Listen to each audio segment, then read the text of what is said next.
நீங்க அந்த பெரியாரை எப்படி எதிர்க்கிறன்னு தெரியாம நீங்க இன்னும் ரொம்ப சிம்பிளான அரசியலுங்க இது.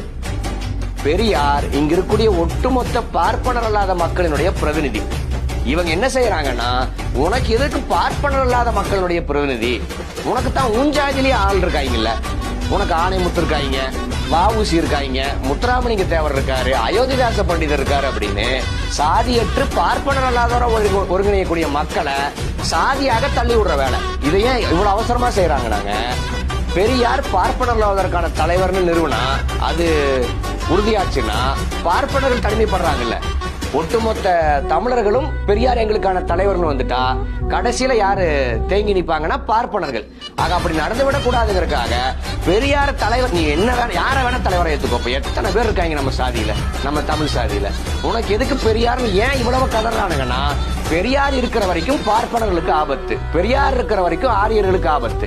ஆக அதன் காரணமாகத்தான் பெரியாரை எப்படியாச்சும் ரீப்ளேஸ் பண்ணுங்கிறதுக்காக இத்தனை உருட்டுக்கள், இத்தனை பொய்கள், இத்தனை வாதங்கள், இத்தனை இந்த கும்பல் வைக்குது அப்படிங்கிற முடிவுக்கு தான் நம்ம